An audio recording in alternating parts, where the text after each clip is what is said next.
Good morning everyone, welcome back to my channel to a new blog. সকাল সকাল উঠে পড়েছি, 5টা বাজে, তখন বাবা মা উঠে পড়েছে। আমি উঠলাম 5:30টার সময়, আর এখন বাজে 6:45। এখানে বাবা বসে আছে চা খাওয়ার জন্য, মাও আমিও চা খাবো। অলরেডি বাবা মায়ের হচ্ছে সমস্ত ব্যাগ গোছানো হয়ে গেছে, আমার বাকি শুধু ওষুধ টষুধগুলো গুছিয়ে না। ওয়াইফাইটা বন্ধ করে রাখবে, ওটা নেটটা যখন চালিয়ে রাখবে। দাও, হ্যাঁ নেটটা বন্ধ করে দাও। মা এই নতুন ফোনটা শিখে নিয়েছে মোটামুটি, কালকে ভাইজির কাছ থেকে অনেকটা। বন্ধ করেছো? ওটা না, এটা হচ্ছে অন হয়ে গেল।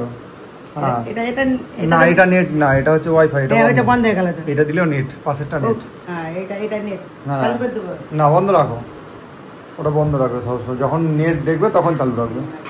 মা বলে দাও গুড মর্নিং। Good morning. বাবা ছেলেরা আমাকে নতুন ফোন গিফট করেছে। ছেলেরা আমাকে নতুন ফোন গিফট করেছে।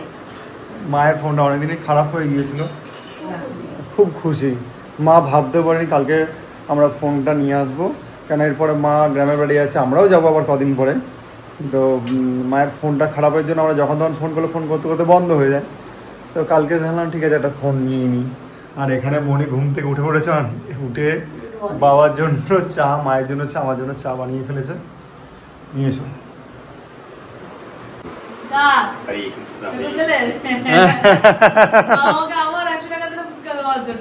বাহ, কালকে বর্দা দিয়ে গেছে, আজকে ভালো। চলো, ব্যাগটা গোছানো হয়ে গেছে সব। বাবা মা আমরা কামালগাছি পৌঁছে গেছি, বাট এখন বাসের দেখা নাই। বাবা মা চলে গেলো, আরও পুরো ফাঁকা ফাঁকা লাগছে, বাড়ি একা একা। এই যে এখানে এই বেডশিটটা, এই বেডশিট এখানে মিলেছি, আর এই প্যান্ট দুটো এখানে মিলেছি। আর দেখো মেঘের অবস্থা, দেখো রোদ আর মেঘ এই করেই চলে যাচ্ছে। এই স্নান করে উঠলাম, সকাল থেকে অনেক কাচাকুচি হয়েছে, ওটা প্রচুর কাজ হয়েছে। ও ওপরে গেছে শুকোতে দিতে, আমি আর গেলাম না। আমি পুজোটা করবো, দুজন দুই দিকে করলে একটু তাড়াতাড়ি হয়ে যাবে। ওরা আবার বলছে না কি বাজারে বেরোবে। তো যাই হোক, এখন পুজোটা করি। ঘরটা ফাঁকা তো আজকে, কিরকম হলো একা একা লাগছে, যেন কিরকম ফাঁকা ফাঁকা লাগছে। এখন পুজোটা করি। এলে ব্রেকফাস্ট বলতে মুড়ি খাওয়ার ইচ্ছে আছে আজকে, আর কিছু কোনো কষ্ট হয়েছে আজকে, লেটও হয়ে গেল। রান্না বসাবো, এখনো ভিডিও এডিট হয়নি, এডিট করব, আজকে দেরি হবে, মানে আজকে ঝুলে যাবে সব কাজ। আবার আজকে না মানে রোদ হয়েছে, মেঘলা মেঘলা হয়ে রোদ বলছি, আজকে মেঘলা মেঘলা হয়েছে, কিন্তু আবার মানে তাপটা বেশ ভালোই আছে, রোদটা সেভাবে বেরোয়নি, তার জন্য মনে হয় গরমটা বেশি। আর ওখানে একটা বেডশিট মিলেছি ওখানে, আর বাকিগুলো তো এখানে এরকম করে মিলে দিয়েছি। যাক, ঘন্টাখানেক যদি একটু ভালো করে রোদ হয় তাহলে সব কটাই শুকিয়ে যাবে। এখন বাজে 11:05, আর আমরা জাস্ট খেতে বসলাম। পুজো টুজো হয়ে গেছে, সবই হয়ে গেছে, বাবা মা পৌঁছেও গেছে। সব কাচাকুচি হলো, অনেক কাজ হচ্ছে, অনেক কাজ, মানে ছাদের উপরে পুরো দুবার বাড়ি করে দিয়েছি। যাই হোক, বাবা মারা চলে গেছে। কালকে তো অনিরা চলে যাওয়ার পর ঘরটা ফাঁকা হয়ে গেছিল, আজকে বাবা মা চলে গেছে, একদম পুরো ফাঁকা, মানে সত্যি পুরো ফাঁকা। আর এখানে আমরা মুড়ি নিয়ে বসেছি, মুড়ি আর এই ঝুড়ি ভাজা। হ্যাঁ, তারপরে বাবা ফোন করেছিল না, খুব তাড়াতাড়ি পৌঁছে গেছে। 10টা 5 একদম বাড়িতে ঢুকে গেছে। 10টা বাজে ঘাটালে নেমেছে। আচ্ছা, 10টা বাজে ঘাটালে নেমেছে, আর 10:30টায় পুরো বাড়ি, আর শান্তি। এরপরে আমরা খেতে টেতে বসছি। কিছু কিছু শুকনো হয়েছে, সেগুলো তুলে নিয়েছি। বেডশিটে যেখানে ইটগুলো রেখেছিলাম সেখানে এখনো শুকনো হয়নি। জিন্সের প্যান্টগুলো অর্ধেকটার বেশি শুকনো হয়ে গেছে, এইগুলো একটু উল্টে দিয়েছি, এগুলোও সেম। কিন্তু এদিকে দেখো মেঘ কেমন উঠেছে, আর ঘন্টাখানেক না, আর 10-15 মিনিটের মধ্যে মনে হয় যেন মেঘ থেকে বৃষ্টি, মানে আর মনে হয় 10-15 মিনিটের মধ্যেই বৃষ্টি আসবে। কিন্তু কাজ এগুলো যদি তার মধ্যে শুকনো হয়ে যায় তাহলে খুব ভালো হবে। রোদটা তেজটা না দারুণ, মানে এতটাই গরম লাগছে, মনে হচ্ছে রোদটা খুব একটা বেশি নেই, কিন্তু এইগুলোকে ধরে রেখেছি, এগুলো পুরো গরম। আর এখন আমি বেরোবো একটুখানি হেয়ার কাটিং করতে। চুলটা তো দেখতেই পাচ্ছি অনেকটা বড় হয়ে গেছে, কাটা হয়নি, আর যাবো। অনেক দিন পর না, অনেক বছর পর মনি এই শিল নোড়াতে আবার রান্না করবে। হ্যাঁ, প্রথম করতে না, তারপরে মিক্সি যখন থেকে পেলাম, মিক্সিটা এই চলছিল, কেন অনেকটা টাইম নষ্ট কম হয় আর কি। কিন্তু খুব ভালো কিন্তু গ্রাইন্ডিং হচ্ছে। হ্যাঁ, এই তো হয়ে গেল না? হ্যাঁ, মিষ্টি এলো বলে তুলতে চলে এলাম আবার একবার। জাস্ট নিচে গেছি, তার মধ্যে দেখছি যা একটুখানি রোদ বেরিয়েছিল, সেই রোদটাও চলে গেছে। হেয়ার কাটিং করতে যাবো ভাবছিলাম, না মনি বলো এটাকে আগে তুলে নিয়ে আসো, যতটা শুকনো হয়েছে এরপরে শুকনো হবে না, আর ভিজা জিনিস থেকে গেলে এত একটা বাজে স্মেল করে না, সেটা খুব বাজে বাবা। তো যাই হোক এগুলো তুলে নিয়ে নিচে যাব, দেন একটু ওয়েট করবো, তারপরে হেয়ার কাটিং করতে যাবো। মাছটায় যে লবণ হলুদ মাখিয়ে দিয়েছি, ভাতটাও করে নিয়েছি। এবারে ভাবছি মাছটা কি করব, ভাজা করব না তরকারি করব। পটলও অনেক কিনেছি। মাছটা দেখো একদম টাটকা, চর্বিটা দেখেছো, আরও আজকে চর্বি রেখে দিয়েছি। কি হবে এত দুটো মানুষের, তবু সবাই ছিল সেই সময় যদি এই মাছটা পাওয়া যেত না কি ভালো হতো জানো তো। মা মাছ খেতে একটু ভালোবাসে। ওই দিন প্রথম দিন এসেছিল যখন ওই ভোলা মাছ নিয়ে এসেছিল, তারপরের দিন বাজারে গেছিল, কিন্তু সেভাবে নাকি মাছ পাইনি। বাবাও গেছিল সঙ্গে, বললো না সেইভাবে মাছ পাওয়া যায়নি, ভালো মাছ ওঠেনি। আজকেই দেখো ওই যে বলে না, প্ল্যান করে থাকি যে মা এলে মা একটু নদীর মাছ খেতে ভীষণ ভালোবাসে, নদীর মাছ পুকুরে মাছ। আর আমাদের মেদিনীপুরে তো বিভিন্ন ধরনের মাছ ওঠে না, তোমাদের বললাম না আগে, ওঠে না গো। তো যাই হোক নিয়ে এসেছে, এখন কি করা যাবে। টাটকা মাছ দেখেই দুজনেরই মনে হচ্ছিল যে এই আগের দিন পাওয়া গেলে কি ভালো হতো, সবাই মিলে ভাজা গরম গরম খেত। তরকারি থেকে না সবাই কিন্তু গরম গরম মাছ ভাজাটা খেতে বেশি ভালোবাসে, আমারও ভালো লাগে। না কি করবো সেটাই ভাবছি। তরকারি হয়ে গেছে, ভাতও হয়ে গেছে, সেটা পরে বুঝি কি কি তরকারি করেছি, আলুটা করি আর দেখি কি করা যায়। এখন আপাতত মাছটা ভাজি, তারপরে ভাবছি।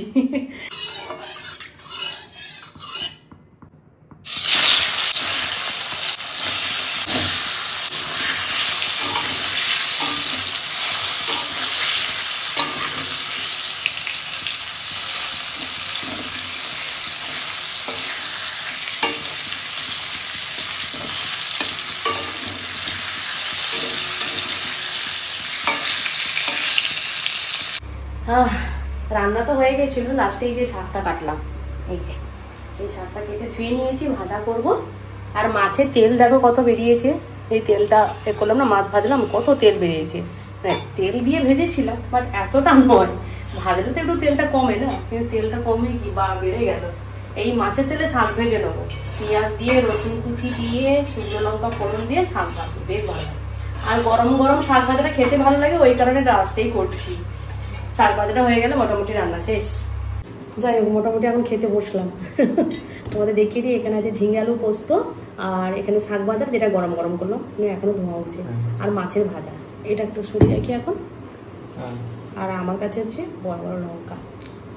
শাক ভাজাটা গরম গরম বেশ ভালো লাগে। ও খাচ্ছি, কটা বাজে গো, বাপরে 2:10 হয়ে গেছে গো।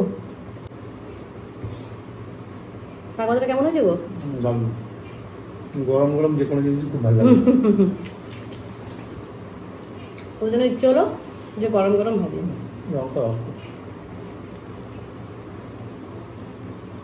লঙ্কা ভেজেছি দেখেছো, ডাঁকা মানে পেছনে যে ডাঁটা সমেত দিয়ে দিয়েছি। ভালো ভালো সবটা দারুণ হয়েছে। তোমাদের কথা শুনে ওই যে রসুন পেঁয়াজ দিয়ে ভাজা শুরু করেছি, আর বন্ধ করিনি, একমাত্র বৃহস্পতিবার দিন হলে বন্ধ করি। বেশ ভালো লাগে ওর সাথে, ভালো লাগছে।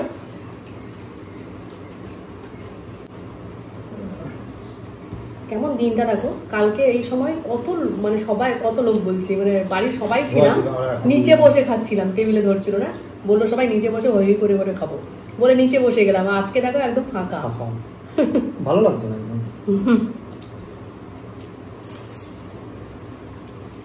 আর একটু বেশি মন খারাপ, কালকে ষষ্ঠী, ওর অফিসের কাজ এমন করে গেছে যেতে এখন বলে যেতে আমার কিছু করে বলছে দেখছি চেষ্টা করছে। আমার মনে একবার ইচ্ছে খুব পরিমাণে জেগে ওঠে, আবার যখন বলে না, যখন বলে যে দেখছি কি হয় তখন একটু ইচ্ছে জেগে ওঠে, আবার যখন বলে না যেতে পারবো তখন একদম চুপ করে যাই আমি। আবার দৌড় টানাই পড়ে গেছি। বুঝতে পেরেছি, জামাইয়ের টান কম আছে। দেখো ষষ্ঠী করতে তো আমি যাবো রে বাবা। আরে বাবা মেয়েটা দিয়েছে বলেই তো ষষ্ঠী হচ্ছে, তোমাকে কে চিনতো? তোমরাই বলো ঠিক বললাম নাকি? ঠিক আছে ঠিক আছে, শোনো জামাই ষষ্ঠী, জামাই হচ্ছে দেবদা।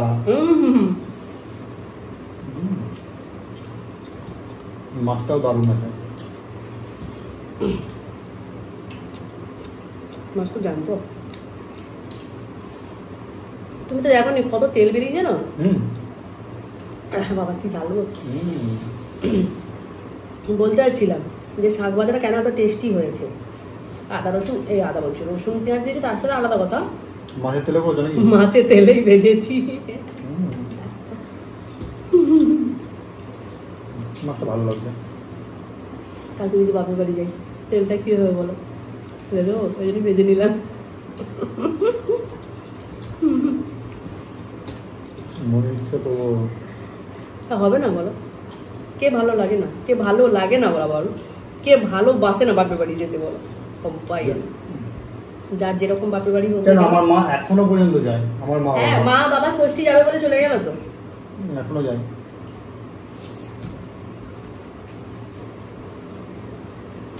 মা বাবা কথা বলতে মনে পড়ে গেল আমাদের, কাটা খাইনি, আমি কাটা খেতে ভালোবাসি।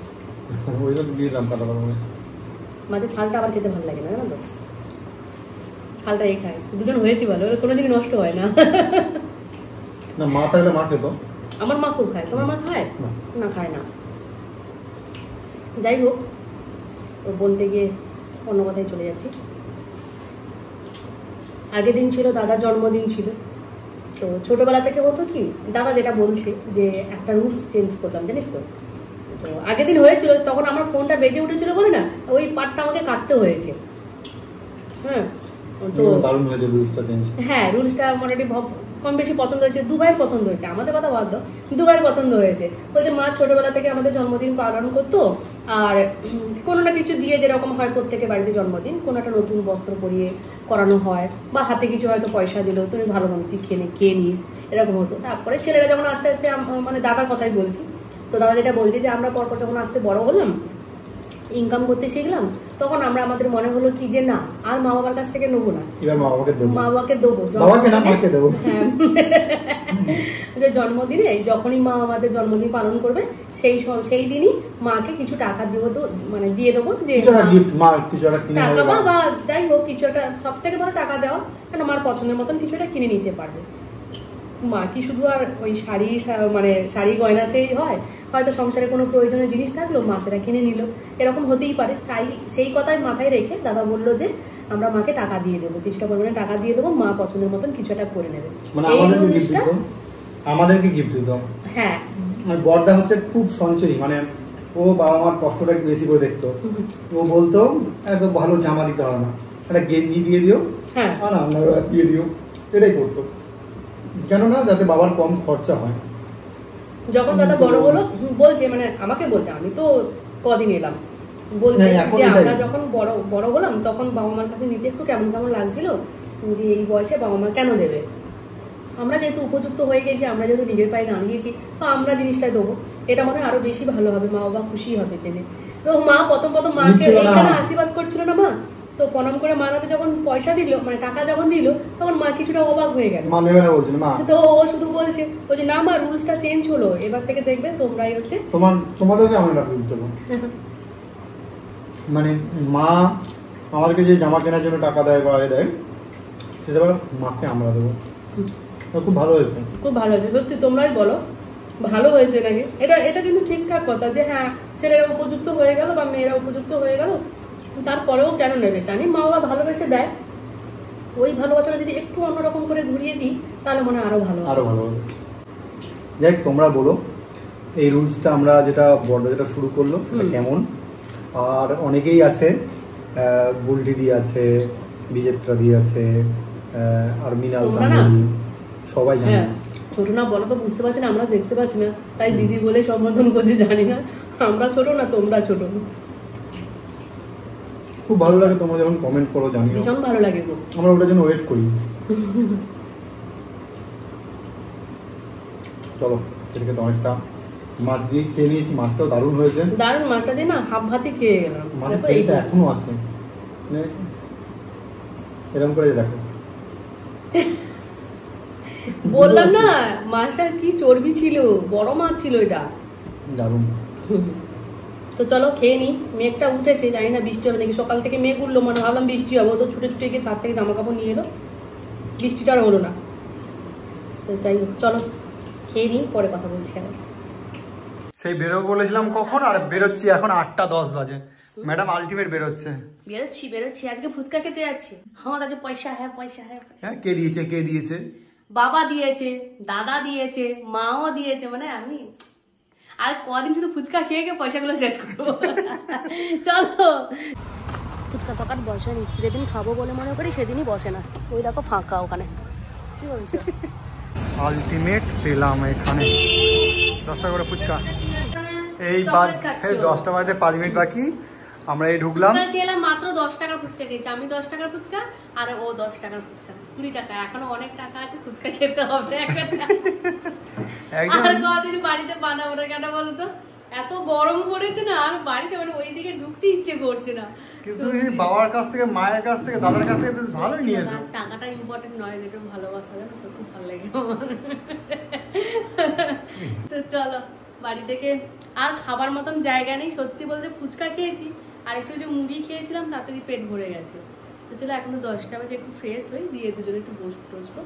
ভাবছি এখন থেকে না রাত্রিবেলাতে যতদূর সম্ভব এডিটটা করে রাখবো, নাহলে দিনের বেলাতে আমি সময় পাই না। আর তোমাদের ভিডিও দিতে আমার কখন 11টা হচ্ছে, কখন 2টো হচ্ছে, কোনো ঠিক থাকছে না জানো তো। ওই রান্নাঘর সামলাতে এরকমটা হয়ে যায়। তো যাই হোক, চলো আজকে ভিডিওটা তাহলে এখানেই শেষ করছি। যদি কিছু ভালো লেগে থাকে তাহলে প্লিজ একটা লাইক করে দিও, সাবস্ক্রাইব করে আমাদের পাশে থেকো। দেখা হচ্ছে খুব তাড়াতাড়ি। সবাই সুস্থ থেকো, ভালো থেকো, সাবধানে থেকো। Good night, tata.